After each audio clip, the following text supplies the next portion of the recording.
Kisah ini diceritakan sendiri oleh Ustaz Abdul Aziz kepada wartawan bernama Johan Iskandar mengenai kisah seorang nelayan yang ditimpa penyakit misteri yang berbulan-bulan ditanggung sehingga menghembuskan nafas yang terakhir di sisi keluarganya gara-gara membela hantu raya bertujuan membantu setiap kerjaan hariannya ke laut menangkap ikan.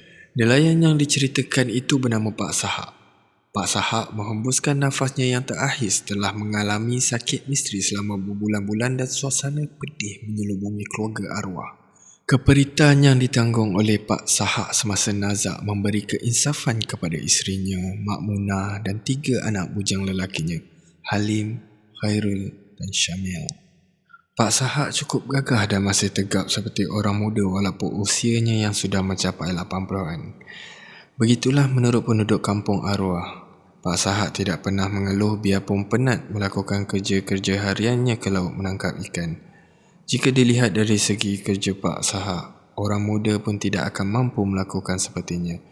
Tetapi bagi Pak Sahak, kerja berat menarik pukat bersendirian tidak pernah membuatkan sakit dan letih. Begitulah juga dengan selera Pak Sahak membuatkan isterinya sering merasa hairan. Orang lain yang seusia dengan Pak Sahak selalunya sudah kehilangan selera makan dan nafsu seks. Tetapi berbeza pula dengan Pak Sahak yang selalu bertenaga dan berselera besar. Mak Munah pula menyangka suaminya cukup sihat dan kuat kerana mengamalkan ubat akar kayu. Oleh kerana kekuatannya yang luar biasa, Pak Sahak menjadi buah mulut penduduk kampung yang memuji dan kagum dengan kehebatannya. Seperti biasa, Pak Sahak hanya bersendirian melakukan kerja sebagai seorang nelayan.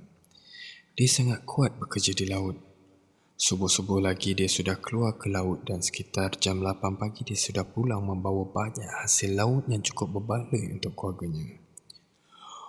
Oleh kerana ketiga-tiga anaknya bekerja di bandar, Pak Sahak melakukan semua kerja itu seorang diri walaupun ramai yang meragui kemampuannya. Segagah dan sekuat mana pun seseorang itu, takdir dan kematian yang telah ditentukan tidak boleh dielak. Akhirnya Pak Sahak jatuh sakit secara mengejut. Apa yang peliknya, beliau tidak menghadapi sebarang penyakit seperti darah tinggi, kencing manis mahupun buah pinggang. Sakit yang dialaminya cukup menyeksakan sehingga dia hanya mampu terbaring kaku di atas katil. Walaupun dalam keadaan sakit, seleranya tetap sama seperti dulu. Rutin makan seharian Pak Sahak selalunya ialah nasi bersama seekor ayam bakar. Sebaik saja dihidangkan kepadanya, sekelip mata saja Pak Sahak boleh menghabiskan makanan itu seperti orang sedang kelaparan yang teramat sangat. Dia selalu merengek meminta makanan walaupun baru sebentar tadi sudah dihidangkan kepadanya. Isterinya merasa sangat pelik dengan sikap suaminya yang luar biasa itu. Sepanjang hidupnya bersama Pak Sahak, belum pernah dia melihat suaminya melahap makanan sebanyak itu dalam masa yang singkat. Semakin hari penyakit Pak Sahak semakin parah. Setiap hari ada saja penduduk kampung datang ke rumahnya untuk melawat Pak Sahak dan membacakan Yasin. Setiap kali dibacakan Yasin, Pak Sahak akan meraung kepanasan. Beberapa orang doktor pernah datang ke rumah Pak Sahak untuk merawat penyakitnya. Namun selepas diperiksa, mereka berkata Pak Sahak tidak mengalami sebarang penyakit. Mereka percaya bahawa Pak Sahak mengalami penyakit tua yang disebabkan usianya yang telah lanjut.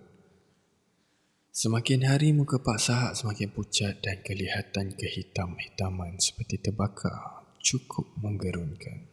Isteri dan anak-anaknya sudah tidak sanggup lagi melihat penderitaan yang dialami oleh Pak Sahak. Akhirnya, mereka memanggil Ustaz Abdul Aziz yang tinggal di kampung berdekatan untuk membantu menyelesaikan masalah. Dah berapa lama Pak Sahak sakit ni Mak Munah? Tanya Ustaz Abdul Aziz yang duduk di sebelah suaminya. Adalah dalam 5 bulan Ustaz, balas Mak Munah sayu. Masya Allah, ucap Ustaz Abdul Aziz perlahan sambil menggiling kepala melihat wajah Pak Sahak. Kemudian, Ustaz Abdul Aziz membaca sesuatu sambil menjentuh dahi Pak Sahak secara perlahan-lahan. Dia membaca beberapa surah untuk meringankan kesakitan ditanggung oleh Pak Sahak. Jangan sentuh aku! Panas! Jerit Pak Sahak sebaik saja Ustaz Abdul Aziz menyentuh dahinya buat kali ketiga. Tersentak beberapa orang penduduk kampung yang sedang membaca surah Yasin dan ada yang datang melawat ke rumah Pak Sahak apabila mendengar jeritan kuatnya. Walaupun Pak Sahak sudah kelihatan tenat dan nazak, tetapi suaranya amat kuat bertenaga. Ustaz Abdul Aziz dapat merasakan kelainan pada suara itu yang dianggap bukan suara Pak Sahak yang sebenar. Ustaz Abdul Aziz terus membaca ayat Al-Quran yang diikuti bacaan Yasin oleh penduduk kampung.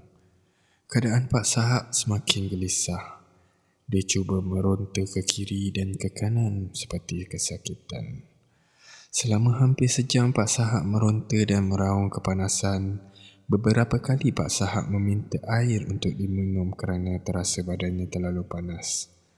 Akhirnya, tanpa disedari, Pak Sahak menghembuskan nafasnya yang terakhir.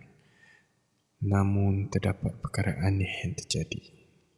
Secara tiba-tiba saja badan Pak Sahak yang kempal bertukar menjadi kurus kering seperti sudah lama meninggal dunia. Sabar ya Mak Munah, arwah dah pun pergi meninggalkan kita.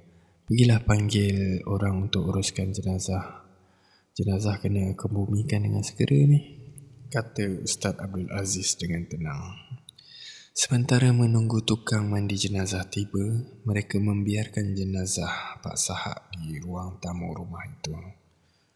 Memandangkan waktu isyak sudah hampir tiba, semua tetamu kemudiannya turun dari rumah untuk ke surau yang terletak tidak jauh dari situ untuk solat isyak berjemaah. Selesai solat isyak, jenazah Pak Sahak dimandikan dan siap dikafankan. Jenazah arwah kemudian dikebumikan di tanah perkuburan Islam di hujung kampung pada malam tersebut juga. Selesai proses pengebumian, pada malam itu tinggallah Mak Munah, 3 orang anak bujangnya dan beberapa orang ahli keluarga terdekat mereka. Disebabkan keletihan, mereka semua tertidur. Tidak berapa lama kemudian, Mak Munah terdengar bunyi seperti sesuatu menyusut di bawah rumahnya tempat arwah Pak Sahak dimandikan tadi. Pada mulanya Mak Munah ingatkan itu adalah kucing. Namun bunyi itu semakin kuat seperti sesuatu sedang menjilat air. Mak Munah cuba memberanikan diri turun ke bawah rumahnya sambil membawa lampu picit. Sebaik saja dia menyuluh ke arah bunyi suara itu, Mak Munah terkejut. Mak Munah terkejut apabila melihat sesusuk tubuh manusia yang cuma tinggal rangka menyerupai suaminya sedang menjilat air mayat. Bulu roma Mak Munah tegak berdiri dan dia mula berasa takut. Namun, Mak Munah cekalkan dan terus menyuluh ke arah lembaga itu dengan berani. Lembaga itu kelihatan sedang berlutut sambil menjilat air mandian arwah Pak Sahak di bawah rumah. Pada awalnya, Mak Munah cuba merahsiakan perkara itu daripada sesiapa termasuklah keluarga terdekat. Tetapi kerana bimbang perkara itu akan berulang kembali, dia menceritakan tentang hal itu kepada Ustaz Abdul Aziz